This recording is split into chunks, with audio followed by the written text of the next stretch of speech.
নমস্কার, সকলকে স্বাগত জানাই আমাদের চ্যানেলে। আপনার দিনটা শুভ হোক এই প্রার্থনা করে আজকের ভিডিওটি শুরু করছি।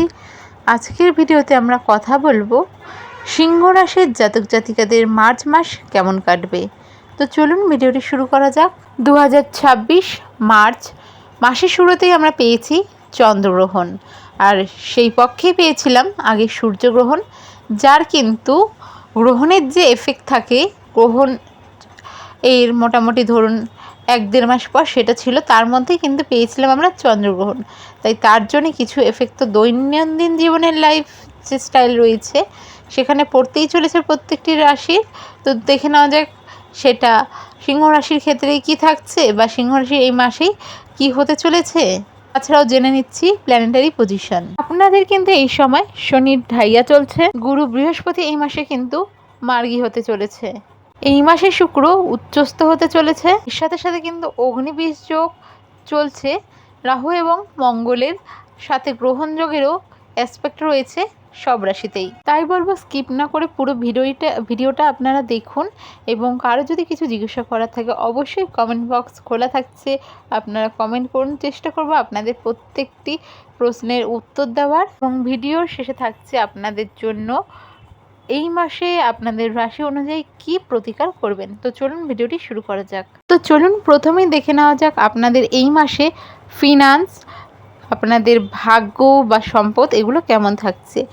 এই মাসের ক্ষেত্রে বলা যেতে পারে যে কিছু কিছু ক্ষেত্রে যাদের সমস্যা চলছিল পৈতৃক কোনো সম্পত্তি নিয়ে, তো সেই সমস্যাগুলোর সমাধান কিন্তু এই মাসে খুঁজে পেতে পারেন, বা যেখানে আপনাদের কোনো সমস্যা চলছিল, কোনো কাজ আটকে গেছিলো, এই মাসে হয়ে যেতে পারে।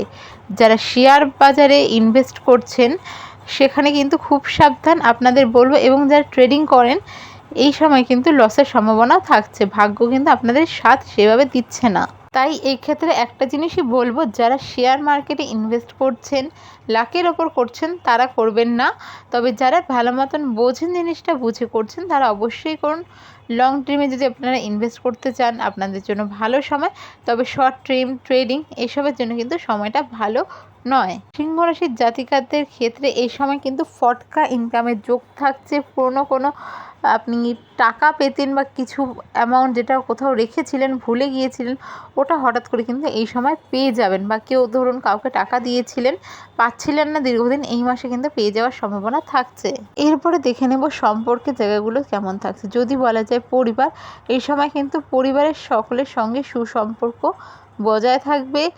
সাংসারিক যে বিবাদ ছিল পরিবারের মধ্যে সেগুলোর থেকে কিন্তু এই সময় বেরিয়ে আসতে সক্ষম হবেন। যেই সমস্যাগুলো চলছিল নিজেদের মধ্যে তা মিটমাট করে নেওয়ার জন্য সক্ষম থাকছেন। চলুন দেখে নেওয়া যাক দাম্পত্য সম্পর্ক বা বৈবাহিক জীবন কেমন থাকছে। বৈবাহিক জীবনের ক্ষেত্রেও যেসব জাতক জাতিকাদের সম্পর্কে একটু টানপোড়েন ছিল বা কোনো রকম সমস্যা চলছিল, নিজেদের মধ্যে সেভাবে কমিউনিকেশন ছিল না, এই সময় কিন্তু সেগুলো ঠিক হয়ে যাবে। নিজেদের জন্য সময় বের করা, নিজেদের মধ্যে টাইম স্পেন্ড করা, ঘুরতে যাওয়া, নিজেদের মধ্যে একটা ইমোশনাল অ্যাটাচমেন্ট এই সময় কিন্তু অনেকেই ফেস করবেন। এই সমস্যাগুলো দূর হয়ে গেছে এবং নিজেরা ভালো আছেন। সংসারের তৃতীয় কোনো ব্যক্তির কারণে যাদের ঝগড়া হচ্ছিল সেই সমস্যাগুলো মিটে যাওয়ার সম্ভাবনা থাকছে।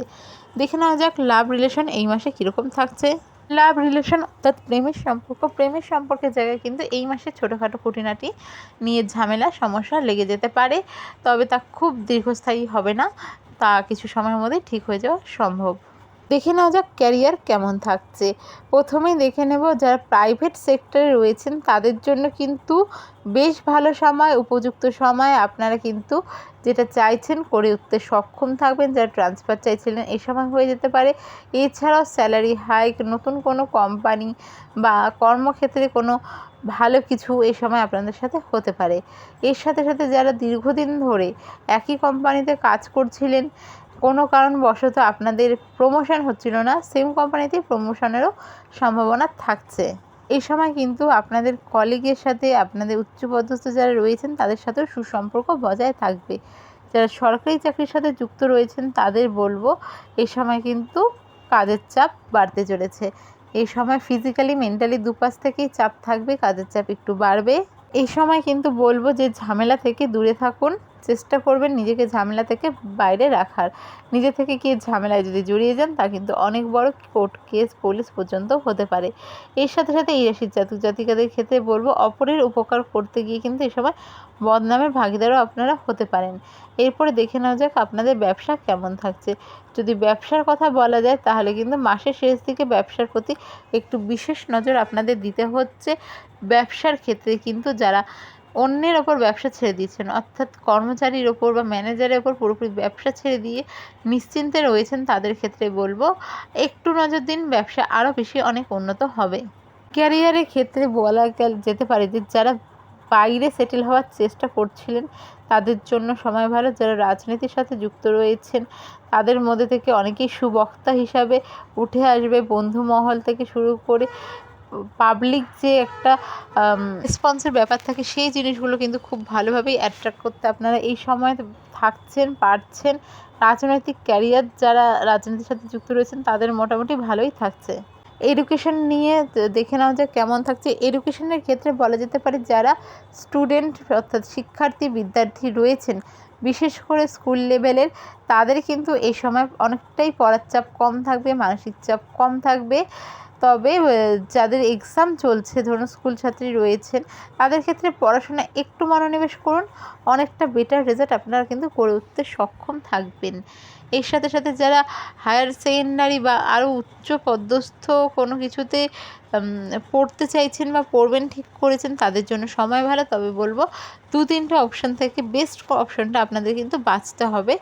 আদারওয়াইজ পরে কিন্তু মনে হতে পারে যে ভুল করে আপনি বেস্ট অপশানটা বেছে নিতে পারেননি। তাই নিজেদের একটু সময় দিন, সেই জিনিসগুলো বুঝে নিন। যারা রিসার্চের সাথে যুক্ত রয়েছেন তারা কিন্তু এই সময় অনেক ভালো কিছু করতে সক্ষম থাকছেন। আপনাদের জন্য সময়টা বেশ উপযোগী থাকছে। এছাড়াও যারা নতুন ধরনের কোনো ব্যবসা স্টার্ট করতে চাইছেন তাদের জন্য সময় ভালো। তবে হুট করে বেশি টাকা এই সময় ইনভেস্ট করবেন না, একটু ওয়েট করে যান। আস্তে আস্তে বুঝতে পারবেন আপনার ইনভেস্টটা কীভাবে করা উচিত। এই সময় কিন্তু পরিবারের ক্ষেত্রে বা হেলথের ক্ষেত্রে যদি দেখা যায়, হেলথের দিকটা বলছি, বাড়িতে গুরুস্থানীয় কোনো ব্যক্তির শরীর নিয়ে চিন্তা, তাদের স্বাস্থ্য নিয়ে চিন্তা, নিজের ক্ষেত্রেও মাথা ব্যথা, জয়েন্ট পেইন, দাঁত ব্যথা, স্কিন রিলেটেড সমস্যা, অ্যালার্জি, চোখের সমস্যা, এই সমস্যাগুলো দেখা দিতে পারে। কোনো রকম এই সময় কিন্তু অবহেলা করবেন না, তাহলে কিন্তু প্রবলেমটা বড়ও অনেক সময় হয়ে যাওয়ার বা বড় হয়ে যাওয়ার সম্ভাবনা থাকছে। তো দেখে নেওয়া যাক এই মাসে আপনাদের শুভ সংখ্যা কী রয়েছে। এই মাসে আপনাদের শুভ সংখ্যা হলো 18, 68, 87, 11। যদি কারো কিছু জানার থাকে অবশ্যই কমেন্ট বক্সে কমেন্ট করুন। এরপরে দেখে নেওয়া যাক আপনারা এই মাসে প্রতিকার কী করবেন। এই মাসে প্রতিকারের ক্ষেত্রে সিংহ রাশির জাতক জাতিকাদের বলবো, সন্ধ্যের পর সূর্যাস্তের পর আধা ঘন্টা হাঁটুন। প্রত্যেক শনিবার সম্ভব না হলে চেষ্টা করুন মাসের যে কোনো একটি শনিবার নিজের ছায়াদান করা, এবং একটি শনিবার যথেষ্ট। কোনো মন্দিরে গিয়ে নিজের ছায়াদান করে আসুন। এর সাথে সাথে কোনো সন্ধ্যা মন্দিরে যদি সম্ভব হয় অবশ্যই, অথবা শনিবার বাড়ির বাইরে মানে বাস্তু যে ভিটা রয়েছে তার বাইরে গিয়ে, গেটের বাইরে গিয়ে কালো সর্ষের তেলের প্রদীপ জ্বালান। এতে শনি রিলেটেড আপনাদের এই সমস্যাগুলো যাচ্ছে সেগুলোর থেকে মুক্তি পাবেন। যারা খুব লেজি ফিল করছেন, লেথার্জি ফিল হচ্ছে, এনার্জি পাচ্ছেন না, তারা এবং সকলেই যে জিনিসটা করতে পারেন, সকালবেলা সাদা ট্রান্সপারেন্ট কোনো কাচের গ্লাসে 1 গ্লাস জল নিয়ে সেটা সকালবেলা করবেন, যতটা সকালে আপনাদের সম্ভব হয়। মোটামুটি 7টা-8টার দিকে যদি সম্ভব হয় করুন। সূর্যের আলোতে রেখে দিন, আধা ঘন্টা রেখে দিন, এরপর সেই জলটা খেয়ে নিন। আপনাদের এই রেমেডিটা কিন্তু অনেক রকম সমস্যার থেকে সমাধান দেবে। আপনি চাইলে এরকমও করতে পারেন, সেই 1 গ্লাস জল আপনি কোনো একটি বোতলে ভরে নিলেন বা 2টি বোতলে অল্প অল্প ভরে নিয়ে বাকি জল দিয়ে বোতলটি ফিল আপ করে নিলেন এবং সারাদিন খেলেন, সেটাও কিন্তু খুব ভালো একটা উপায়। এই সময় আপনারা যে জিনিসগুলো কোনোভাবেই করবেন না, আপনার দ্বারা যাতে কালো কুকুর বা কালো গরু আঘাতপ্রাপ্ত না হয়। দেখুন, অবশ্যই বলবো যে কালো নয়, শুধু যে কোনো প্রাণী যেন আঘাতপ্রাপ্ত না হয়। তবে অনেক সময় রাস্তাঘাটে হাঁটতে গিয়ে অনেক সময় অকারণে আমাদের কারণে যখন কোনো প্রাণী আঘাত পায় সেটা খারাপ, এবং বিশেষ করে আপনার সাথে এই জিনিসটা যেন না হয়, কারণে বা অকারণে যেন কোনোভাবেই কালো গরু বা কালো কুকুর আপনার থেকে আঘাতপ্রাপ্ত না হয়। ভিডিওটি যদি ভালো লেগে থাকে অবশ্যই সাবস্ক্রাইব, লাইক, শেয়ার করুন। কারো কিছু জিজ্ঞাসা হলে অবশ্যই কমেন্ট করুন। চেষ্টা করব কোয়ারি যেগুলো থাকছে সেগুলোর আমি যাতে যথাযথ সময় মতো উত্তর দিতে পারি। দেখা হবে পরের ভিডিওতে। জয় শ্রীকৃষ্ণ, রাধে রাধে।